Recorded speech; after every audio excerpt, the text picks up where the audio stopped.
ನಮಸ್ಕಾರ, ನಾನು ನಿಮ್ಮ ಸಿಹಿ ಕೈ ಚಂದ್ರು. ನವರಾತ್ರಿ ಹಬ್ಬ ಬರ್ತಾ ಇದೆ. ಇನ್ನೇನು ದಿನಕ್ಕೊಂದು ಬಣ್ಣದ ಬಟ್ಟೆಯನ್ನ ಉಟ್ಟು ಒಂದು ದೇವಿಯನ್ನ ಪ್ರಾರ್ಥನೆ ಮಾಡಿ ಆಕೆಗೋಸ್ಕರ ವಿಶೇಷವಾದಂತಹ ಒಂದು ನೈವೇದ್ಯವನ್ನ ಮಾಡೋದು ಎಲ್ಲರ ಅಭ್ಯಾಸ. ನೀವು ಕೂಡ ಹಾಗೆ ಮಾಡ್ತೀರಾ ಅಂತ ನಾನು ತಿಳ್ಕೊಂಡಿದ್ದೀನಿ. ಒಂದ್ ವೇಳೆ ನೀವು ಹಾಗೆ ಮಾಡೋದಕ್ಕೆ ಏನ್ ಮಾಡ್ಬೇಕಪ್ಪ ಅಂತ ಯೋಚನೆ ಮಾಡ್ತಿದ್ರೆ ಚಿಂತೆ ಮಾಡಬೇಡಿ.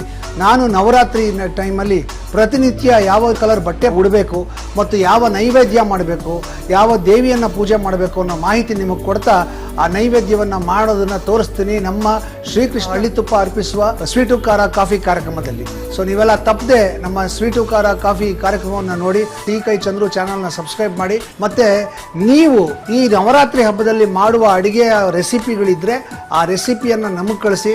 ಉತ್ತಮವಾದ ರೆಸಿಪಿಯನ್ನು ಸೆಲೆಕ್ಟ್ ಮಾಡ್ತೀನಿ. ಅವರಿಗೆ ನಾನು ಒಂದು ಬಹುಮಾನವನ್ನು ಕೂಡ ಕೊಡ್ತೀನಿ ಶ್ರೀಕೃಷ್ಣ ಹಳ್ಳಿತುಪ್ಪದ ವತಿಯಿಂದ. ಸೊ ನೀವು ನಿಮ್ಮ ರೆಸಿಪಿಯನ್ನು ಕಳಿಸೋದಕ್ಕೆ ನಮ್ಮ ವಾಟ್ಸಪ್ ನಂಬರ್ ನೋಟ್ ಮಾಡ್ಕೊಳ್ಳಿ. ನವರಾತ್ರಿ ನವಖಾದ್ಯ ಸ್ಪರ್ಧೆ. ಶ್ರೀಕೃಷ್ಣ ತುಪ್ಪ ಬಳಸಿ ನೀವು ಮಾಡುವ ನೈವೇದ್ಯದ ರೆಸಿಪಿಯನ್ನು ನಮಗೂ ತಿಳಿಸಿ. ಉತ್ತಮ ರೆಸಿಪಿಗೆ ಬಹುಮಾನ ಪಡೆಯಿರಿ. ಈ ಸ್ಪರ್ಧೆಗೆ ಶ್ರೀಕೃಷ್ಣ ತುಪ್ಪ ಬಳಸಿದರೆ ವಿಶೇಷ ಉಡುಗೊರೆ ಕಾದಿದೆ.